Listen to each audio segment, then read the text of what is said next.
Hello students.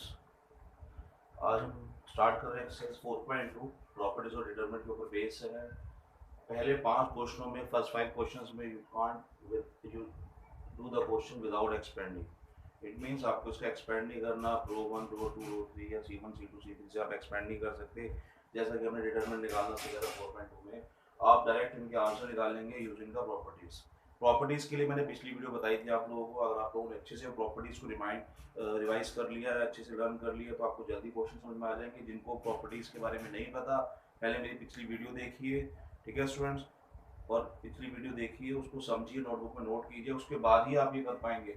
और सबसे important topic है, बच्चों को पूरे चैप्टर में सी पार्ट के अंदर, इस 4.2 के अंदर दिक्कत रहती है पूरे साल में, मैं आपको बताऊँ। तो इसलिए आपको ध्यान से सीखिएगा। देखिए मैंने क्वेश्चन नोट किया, इसका आंसर 0 आना चाहिए। प्रूव करने को बोला गया कि प्रूव कीजिए इस पूरे डिटरमिनेंट का आंसर इक्वल टू 0 है, ठीक है स्टूडेंट्स। मैंने लेफ्ट हैंड साइड लिखी, एलएचएस को यहाँ पे कॉपी करके लिख लिया पहले से।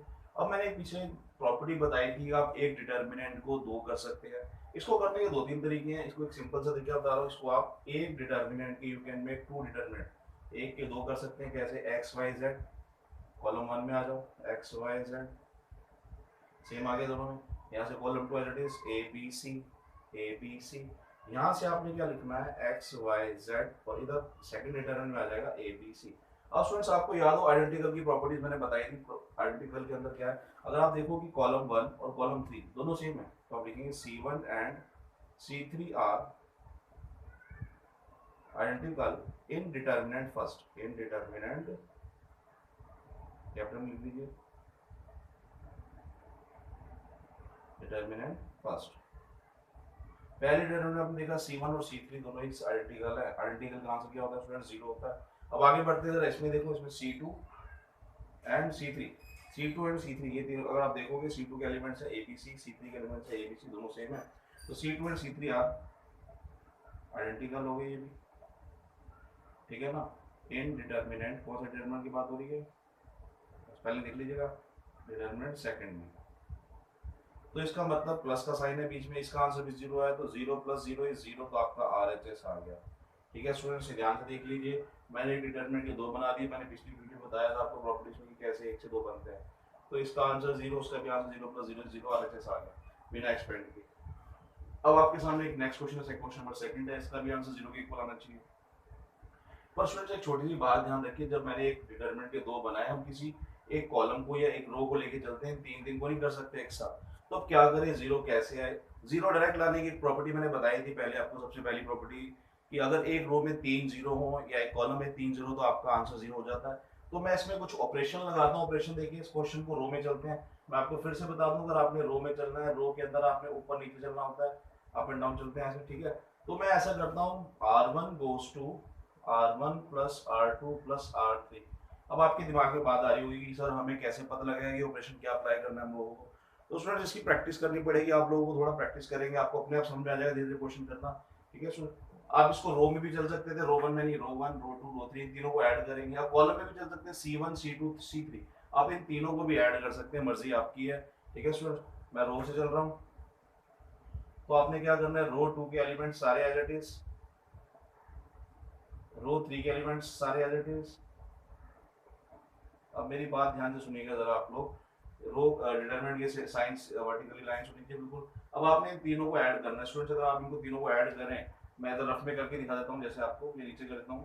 रो 1 में क्या था? A minus B, plus row 2 में क्या था? B minus C, and row 3 का एलिमेंट क्या है? C minus C. अब देखो, A प्लस का A माइनस का दोनों कैंसिल हो गए, B नेगेटिव B पॉजिटिव दोनों कैंसिल, C कैंसिल, आंसर कितना है? 0, ठीक है स्टूडेंट्स। तो आप ऐसे इन तीनों को भी ऐड करो, R1 plus R2 plus R3, इन तीनों को जोड़ दो, B plus B minus cancel, C minus C plus cancel. तो यहाँ पे भी 0 आएगा, तो सोल्व करके भी 0। तो आपने देखा R1 के सारे एलिमेंट्स क्या हो चुके हैं? सारे एलिमेंट 0 बन चुके हैं। इसका मतलब इसका आंसर क्या आ गया? 0 हो गया। आप स्टेटमेंट में लिख सकते हो, all elements of R1 are 0। R1 के सारे एलिमेंट 0 हो गए थे, इसलिए आंसर क्या हो गया अपना?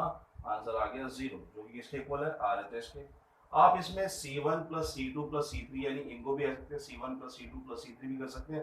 तो आपको 3 0 यहाँ दिखाई देंगे कॉलम 1 के अंदर, तो भी आंसर 0 है। तो स्टूडेंट्स आप इसको नोट कीजिएगा, पहले दो क्वेश्चन है ये 4.2 के। नेक्स्ट देखिए अगले, आपको पहले 5 question, first 5 question without expand करने हैं, उनको एक्सपेंड नहीं करना, डायरेक्ट प्रॉपर्टीज का यूज करना है, ऑपरेशन अप्लाई करने हैं बस। देखिए next question number third, 2 3 5 in C1, 7 8 9 in C2, 65 75 86 is equal to 0। लीजिए स्टूडेंट मैं इसमें LHS लेके चलता हूँ इसके पहले, 2 3 5 7 8 9 65 75 एंड 86।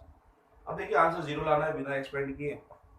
देखिए एक्सपेंड करना क्या है, मैं एक बार फिर से बता दूं, जैसे हम पीछे सीखते थे, पहला प्लस का, दूसरा माइनस करिए रो 1 से, तीसरा प्लस का, इसको एक्सपेंड करना कहते हैं। ठीक है स्टूडेंट्स, हम ये एक्सपेंड नहीं करेंगे इसमें, क्योंकि हमें मना किया गया विदाउट एक्सपेंड करना, हमें प्रॉपर्टीज का यूज करना, ऑपरेशन लगाने कुछ। तो स्टूडेंट्स देखिए कैसे करना है, इस क्वेश्चन को पहले डिसाइड करना पड़ता है रो या कॉलम में।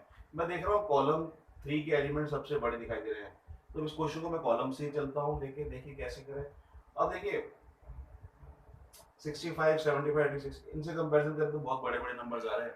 अगर इस 65 तक 7 को अगर मुझे लेके जाना है तो 7 में कुछ मल्टीप्लाई करनी पड़ेगी। आप देखिए अगर मैं 7 की मल्टीप्लाई किससे करता हूँ, 9 से, कितना है आपके पास, 7 9 63, 63 इसका आया मल्टीप्लाई करके 9 से, और उसमें मैं 2 क्या कर देता हूँ, प्लस कर देता हूँ, आंसर कितना आ जाएगा आपके पास, 65 आ जाएगा। याद रखिएगा मैंने क्या किया, मैंने 9 से मल्टीप्लाई किया। अब मैं 8 को लेता हूँ, इसकी ये किसकी बात हो रही है, C2 है। C2 की मल्टीप्लाई मैंने किससे करी स्टूडेंट, C2 कॉलम 2 की मल्टीप्लाई मैंने 9 से किया। देखिए कॉलम 2 में 8 है, 8 की 9 से कर दी, 8 9 से 72, और उसमें ऐड कर रहा हूँ मैं, इसमें मैं प्लस भी किसको कर रहा हूँ, C1 को ऐड कर रहा हूँ, प्लस C3 कितना आ गया जी, 65 आ गया। तो आपको एक ऑपरेशन मिल गया कि हम C2 गोस टू C2, और C2 की मल्टीप्लाई किससे कर रहे हैं, 9 से। C2 की मल्टीप्लाई पूरे इस कॉलम 2 की मल्टीप्लाई 9 से करी, 7 9 63, 63 प्लस उसमें C1 को मैंने ऐड भी किया, तो मेरे को मेरा आंसर मिल रहा है। तो आप देखेंगे पहले तो C1 के सारे element as it is, C2 के सारे एलिमेंट्स एज इट इज। अब आप स्टूडेंट्स इस ऑपरेशन को अप्लाई करते हैं। देखिए पहले 9 से 9 7 से 63, 63 प्लस 2 इज 65। मैं पहले बता दूं फिर से, कॉलम में अगर आपको चलना है, कॉलम में लेफ्ट राइट चला जाता है। ठीक है स्टूडेंट, अब 8 की मल्टीप्लाई 9 से करेंगे, C2 की 9 से करनी है पहले, 8 9 सा 72, 72 में 3 ऐड किए 75, फिर 9 की 9 से मल्टीप्लाई की, 9 9 81, 81 प्लस 5 इज 86।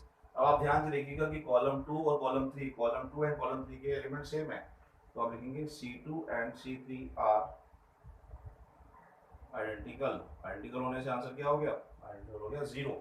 ठीक है स्टूडेंट्स, तो ये आपका क्वेश्चन नंबर 3 था, तो ध्यान से देखिए आप लोग। अब नेक्स्ट क्वेश्चन देखिए students, question number 4, 1 1 1 BC CA AB, A bracket में B plus C, B bracket C plus A, C bracket A plus B is equal to, answer आना चाहिए आपका इसका भी 0 ही आना चाहिए। देखिए मैंने क्वेश्चन नोट कर दिया आपका बोर्ड पे। Now we take LHS 1 1 1 BC CA AB, A bracket में B plus C, B bracket में C plus A, C in bracket A plus B लीजिए। अब मैं क्या करता हूँ स्टूडेंट, सबसे पहले मैं सोचता हूँ उसका ब्रैकेट ओपन कर दिया जाए, यानी कि ब्रैकेट ओपन कैसे करेंगे, इनकी मल्टीप्लाई करते हैं, BC CA AB, B की A की मल्टीप्लाई करेंगे AB प्लस AC, B से करते हैं BC प्लस AB, C से करते हैं AC प्लस में BC। ठीक है स्टूडेंट्स, अब हम देखिए अगर मैं इसको ब्रेक करता हूँ, जैसे मैंने सबसे पहले क्वेश्चन में प्रॉपर्टी लगाई थी, एक डिटरमिनेंट के 2 बनाए थे, अगर मैं इसको छुपाता हूँ एक डिटरमिनेंट तो ये बन जाएगा, आपको जो नजर आ रहा है। क्या ये दोनों देखने में सेम आ रहे हैं एलिमेंट्स, देखिए आप गौर कीजिए, तो सेम नहीं है, इसका तो आइडेंटिकल नहीं बन रहा, 0 नहीं बनेगा। इसको छुपाता हूँ तब भी मेरे को, अगर मैं इसको देखता हूँ तब भी मुझे वो सेम दिखाई नहीं देते, आइडेंटिकल नहीं है। अब क्या किया जाए, अब देखिए स्टूडेंट्स क्या करने का तरीका क्या है। अब हम क्या करते हैं, इन दोनों को मैं ऐड कर देता हूँ, C2 और C3 को ऐड करते हैं। देखिए क्या होगा, C3 पे चलते हैं, C3 गोes टू C3, इसमें ऐड किया मैंने C2, ऐड करने से क्या होगा देखिए, जब आप इनको ऐड करेंगे AB प्लस AC, अच्छा इन दोनों को जोड़ा AB plus BC plus AC, मैं इसको साथ साथ में अरेंज भी करता जा रहा हूँ स्टूडेंट। अगर आप इन दोनों को ऐड करेंगे तो एक AB आ गया, एक BC आ गया, और एक CA या AC कह लो आप इसको, तो अरेंज करके देखिए AB BC और AC, इन दोनों को भी ऐड किया, C2 C3 को ऐड कर रहे हैं, AB BC CA, AB plus BC plus AC CA कह लो। तो आप देखेंगे कॉलम 3 के सारे एलिमेंट सेम हो गए। आप इसको कॉमन निकाल सकते हैं बाहर, तो देखिए कैसे लिखना आपने, टेकिंग कॉमन, क्या कॉमन लिया आपने, A B plus B C plus A C, ये तीनों में आ रहा था एक सी वन सी थ्री के अंदर, तुमने इसको कॉमन लेके बाहर कर दिया, टेकिंग कॉमन फ्रॉम, कहाँ से लिया हमने, सी थ्री से, जो कॉमन लिया वो बाहर आ जाएगा students, A B plus B C plus A C कह लो आप इसको, अच्छा ब्रैकेट में रखना है इसको, आपने ध्यान रखिए। अब डिटरमिनेंट में भी क्या रह गया, देखो आर C1 पे कोई इफेक्ट नहीं पड़ेगा, C2 पे कोई इफेक्ट नहीं पड़ेगा, आपने यहाँ से इन सबको तीनों को कॉमन बाहर ले लिया, तो क्या रह जाएगा 1 1 1, कितना रह गया 1 1 1, क्योंकि तीनों बाहर जा चुके हैं और तीनों का एक ही बनता है, ध्यान रखना। आप किसी एक रो से या किसी एक कॉलम से जो एलिमेंट सेम हो कॉमन निकाल सकते हो डिटरमिनेंट के अंदर, मैट्रिक्स में नहीं होता ऐसा, खाली डिटरमिनेंट के अंदर होता है कि किसी कॉलम के अंदर तीनों अगर सेम है तो आप निकाल सकते हैं, कॉमन बात कर सकते हैं। अब आपने देखा कि C1 और C3 के एलिमेंट्स कैसे हो रहे, तो आप लिखेंगे C1 एंड C3 आर क्या बने, आइडेंटिकल, क्या बन गए ये, आइडेंटिकल हो गए। तो आपने क्या लिखना है, जो कॉमन था उसको लिखना ही लिखना है, इनटू में सारे ये मल्टीप्लाई हो रहा है इसके साथ, तो इसका आंसर क्या आएगा, आइडेंटिकल होते हैं 0, तो 0 से मल्टीप्लाई होते हैं, सारा आंसर क्या हो गया स्टूडेंट, 0 हो गया, ये आपकी आ गई RHS, राइट हैंड साइड आ गया आपकी, ठीक है। विदाउट देख लीजिए मैंने क्या किया, सबसे पहले मैंने दोनों की मल्टीप्लाई की और ब्रैकेट सबके ओपन किए, फिर मैंने देखा अगर मैं इसको ब्रेक भी करता हूँ, ब्रेक करने का कोई फायदा नहीं है, एक डिटरमिनेंट के दो डिटरमिनेंट बनाने का कोई फायदा नहीं है, कुछ कॉमन दिखाई नहीं दे रहा, तो मैंने C3 के अंदर C2 को ऐड किया और इसको अरेंज भी करता चला गया। अब कॉमन तभी निकालेंगे जब किसी एक रो में या किसी कॉलम में बिल्कुल तीनों ही एलिमेंट सेम हो, ध्यान रखिएगा चीज, इसमें तीनों सेम थे, मैंने बाहर निकाल लिया, इसकी प्लेस पे 1 1 1 रहेंगे, तो दोनों आइडेंटिकल बन जाए, C1 और C3 आइडेंटिकल है, तो आंसर क्या हो गया आपका 0 आ गया। स्टूडेंट नेक्स्ट क्वेश्चन देखिए, fifth question, fifth question most important है, बोर्ड में कई बार आया भी हुआ है, ये क्वेश्चन फोर्थ भी मोस्ट इंपोर्टेंट है, बोर्ड में कई बार आया हुआ है, इसको नोट कीजिएगा, मैं रब कर रहा हूँ। क्वेश्चन नंबर फिफ्थ देखिए बड़े ध्यान से,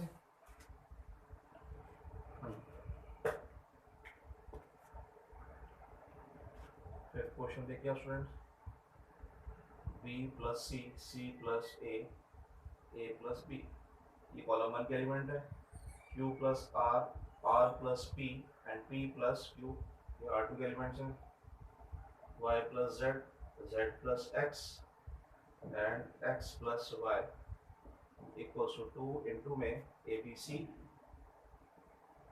P Q R and X Y and Z, ये स्टूडेंट्स आपका आंसर है, ठीक है। आंसर काफी बड़ा पूछा गया इस बार, कोई दिक्कत नहीं है। देखिए इसकी पहले हम LHS लेते हैं without expander, B plus C plus A plus B, Q plus R plus P plus Q, Y plus Z plus X plus में Y।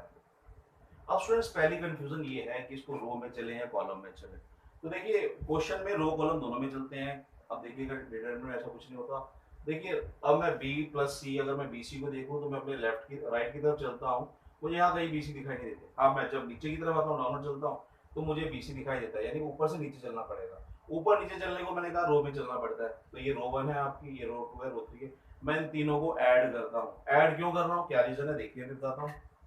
तो R1 goes to R1 plus R2 plus R3, मैंने तीनों रोज को add किया, R1 R2 और R3 को तीनों को ऐड किया। ऐड करने से क्या होगा स्टूडेंट्स, देखिए ध्यान से देखिएगा, अब मैं इन तीनों को ऐड कर रहा हूँ, अगर आप इन तीनों को ऐड कर रहे हैं, साइन भी सबके प्लस के हैं, तो A 2 बार आ रहा है, ऐड करके 2A हो जाएगा प्लस करके, B भी 2 टाइम्स है, 2B हो गया, C भी 2 टाइम्स है, तो आप क्या लिखेंगे 2A plus 2B plus 2C, आप लिखेंगे 2A plus 2B plus 2C। अगर आप देखो इन सब में 2B क्या आ रहा है, 2 कॉमन है, तो आप इस 2 को कॉमन लिख के ऐसे भी लिख सकते हो, साथ साथ में थोड़ा सा अरेंज करते चलना है आप लोगों ने। तो आपने 2 कॉमन ले लिया, A plus B plus C बचा, अगर उसको ऐसे, अब मैं इन तीनों को ऐड करता हूँ, तीनों को ऐड करके क्या मिलेगा 2 times P 2 times R 2 times Q, तो आप इसमें भी ऐसे लिख सकते हैं 2P plus 2Q plus 2R, add करके यहाँ तीनों को, तो 2 दोनों में क्या है, तीनों में कॉमन, 2 कॉमन ले लिया, तो अंदर क्या बचता है P plus Q plus R। ऐसे आप इसमें देखेंगे तो 2 टाइम्स X आएगा, 2 टाइम्स Y आएगा, 2 टाइम्स Z है, तो 2 कॉमन ले लिया हमने, ठीक है स्टूडेंट। नीचे इन पे कोई इफेक्ट नहीं पड़ा, ये सारे के सारे elements same as it is, Z plus X plus Y। अब आपने पूछा ये ऑपरेशन क्यों लगाया, क्यों प्लस किया, तो स्टूडेंट्स अब आप रो 1 को बड़े ध्यान से देखो, सब में 2 कॉमन दिखाई दे रहा है, आंसर में 2 था, तो अब मैं यहाँ से 2 कॉमन निकाल सकता हूँ आराम से, आप लिखेंगे टेकिंग कॉमन टेकिंग कॉमन, हमने कॉमन लिया क्या 2 फ्रॉम कहाँ से R1 से, R1 से 2 हमने कॉमन ले लिया जो कि आंसर मुझे चाहिए भी, तो 2 कॉमन ले चुका हूँ स्टूडेंट्स में। क्या बचता है अंदर a plus B plus C, R1 में ही बचा। यहाँ पे क्या रहेगा p plus Q plus R, यहाँ पे रहेगा x plus Y plus Z, और नीचे के एलिमेंट्स तो सारे एज इट इज है आपके c plus a plus B, r plus p and p plus q, z plus x and x plus y। चलिए स्टूडेंट्स यहाँ तक तो हम पहुँच गए। अब मैं जरा देखता हूँ ए बी सी, उधर सब प्लस के साइन दिखाई दे रहे हैं, कोई प्लस नहीं है कुछ नहीं है, इसका मतलब मुझे माइनस करना पड़ेगा। देखिए कैसे माइनस करना है। अब मैं R1 की हेल्प से R2 और R3 को कैसे करता हूँ सॉल्व, देखिए जरा। एक ऑपरेशन में R2 के लिए लगा रहा हूँ, R2 goes to R2, R2 goes to R2, ये सारी आपकी ये सेंटर वाली ये R2 है, R2 गोज टू R2, उसमें से माइनस कर देता हूँ R1 को। ठीक है स्टूडेंट्स, एक और ऑपरेशन अप्लाई करते हैं, 2 ऑपरेशन आप मैक्सिमम लगा सकते हैं। R3 गोज टू R3, उसमें से R1 को माइनस कर देता हूँ। ठीक है, ऐसा क्यों किया अभी आपको पता लग जाएगा, देखिए ध्यान से। R1 पे कोई इफेक्ट नहीं पड़ा, all elements of R1 are as it is. चलिए जरा अब ध्यान रखिएगा माइनस के R1 के, अब मैं पहले R2 लिखता हूँ। R2 के एलिमेंट कौन है C प्लस है, ठीक है जी, माइनस आया R1 इसके ऊपर वाला, माइनस से इनके साइन चेंज होंगे स्टूडेंट्स, ये तीनों पॉजिटिव थे तीनों नेगेटिव बन गए। अब आप देखें तो A से A कैंसिल, C से C कैंसिल, क्या बचता आपके पास माइनस B, क्या माइनस B। अब R2 आ गया अपना R प्लस P है, अब R और P कैंसिल हो जाएंगे, Q बचेगा, Q कौन सा माइनस का, आप इसको रफ में कर सकते हैं। अगला देखिएगा, अगला R2 का एलिमेंट है Z plus x, Z plus x minus से साइन चेंज, ZX खत्म, माइनस का Y बच जाता है अपने पास माइनस Y। ठीक है स्टूडेंट्स, अब आप नेक्स्ट ऑप्शन में R3 माइनस R3 क्या है A प्लस B से A प्लस B जाएगा, C बचेगा, C कौन सा रहेगा आपके पास माइनस का, आप रफ में सोल्व कर सकते हैं। PQ कैंसिल हो जाएगा, R बचेगा ऊपर माइनस का, X Y गया तो क्या बचता है माइनस का Z। अब आप जरा आंसर पे गौर देखिए, PQY CRZ। फिर थोड़ी सी प्रॉब्लम आ रही है कि ये नेगेटिव में पॉजिटिव में कोई दिक्कत नहीं है। अब मैं पहले APX ऊपर वाली की बात करता हूँ। अब R1 पे चलते हैं, R1 गोज टू R1 में इन दोनों को ऐड किया तो हुआ क्या, ताकतवर लोगों ने कमजोरों को मार दिया, मर गए या आए, कमजोर इकट्ठे होकर ताकतवर को मारने जा रहे हैं। देखिए कैसे, इन तीनों को मैंने ऐड कर दिया। अब आप देखिए B प्लस B माइनस करके C प्लस C माइनस करके, R2 के एलिमेंट सारे एज इट इज, R3 के एलिमेंट भी एज इट इज। अगर आप इन तीनों को ऐड करेंगे, ऐड में कोई साइन नहीं चेंज होता, जैसे वैसे रहेगा, B plus B minus cancel हो गया, C plus C minus cancel हो गया, क्या बचता है यहाँ पे A, यहाँ Q R कैंसिल हो गया, यहाँ बचेगा P Y Z गए तो X। ठीक है स्टूडेंट्स, अब छोटी सी दिक्कत रहेगी साइन की, आप माइनस यहाँ से कॉमन ले सकते हैं R2 से, तीनों में माइनस था, तीनों एलिमेंट में माइनस R2 के पास, R3 के भी तो आप लिखेंगे टेकिंग कॉमन -1, माइनस लिखते हैं इसको हम लिखते हैं -1 कॉमन लिया आपने कहां से, फ्रॉम R2 से लिया माइनस में R2, और R3 के एलिमेंट्स के पास भी है एंड R3। अब देखो माइनस 2 बार आया, एक बार R2 से माइनस कॉमन लिया गया, एक बार R3 से माइनस कॉमन लिया गया, तो माइनस माइनस क्या हो जाएगा स्टूडेंट्स, अच्छा ये वैल्यू जाएगा, माइनस माइनस क्या हो गया, तो माइनस माइनस आपका प्लस हो जाएगा, क्योंकि आपने माइनस R2 से भी कॉमन लिया और R3 से भी कॉमन लिया, तो ये आपकी आ गई RHS। तो स्टूडेंट्स पहले आप इन 5 क्वेश्चनों को अच्छे से कीजिए विदाउट एक्सपेंड, मैंने इनको करना सिखाया आपको ऑपरेशन के साथ, इनकी प्रैक्टिस कीजिएगा। क्वेश्चन नंबर सारे क्वेश्चन इंपॉर्टेंट है, ये पूरी एक्सरसाइज इंपॉर्टेंट है, बोर्ड में इसके मैक्सिमम क्वेश्चन आए हुए हैं, आप कभी भी सैम्पल पेपर देखिए, यूलैक देखिएगा, तो सब में आपको दिखाई देंगे इसके क्वेश्चन। Thank you students.